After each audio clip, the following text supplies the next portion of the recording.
Ayun. Gusto ko talagang dalhin si Bubbles kaso nga magulo siya. So, I think I'm going to unbox yung playpen niya o kaya yung crib niya. Kumbaga, parang baby crib ng ano kung sakaling dalhin ko siya rito. Tapos, figure out ko na lang saan ko ilalagay. Siguro dalhin ko siya sa bed. Okay, I'm trying to unbox my pet crib. It's actually called pet playpen. Okay.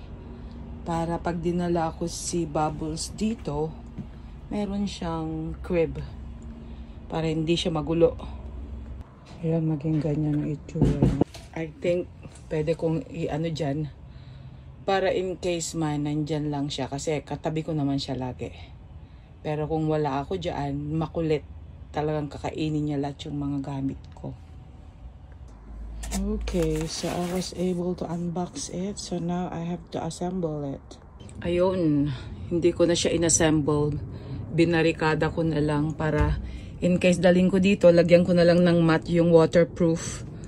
Tapos, ayun, nakabarikada para hindi niya sisirain yung mga unan ko. And then, I can just easily take this out pag kasama ko na siya. Okay. Pag matulog na kami, natural, kasama ko siya sa pagtulog. So, I sleep with her. But just in case that I'm doing something, I'm busy. So, at least she can just be here.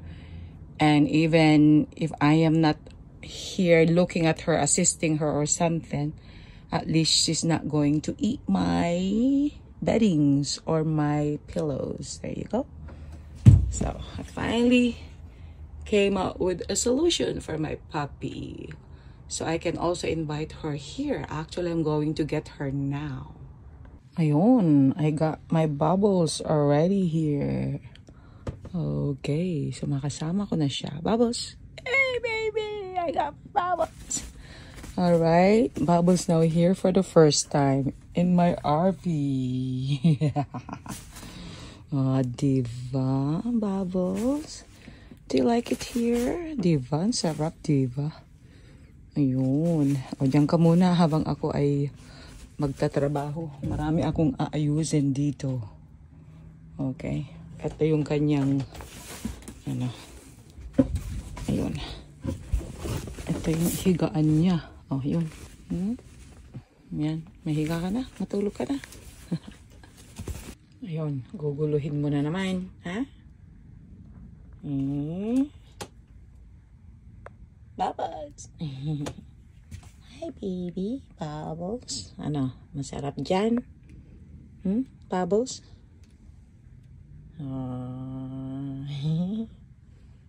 Sarap dito sa RV, no? Diba?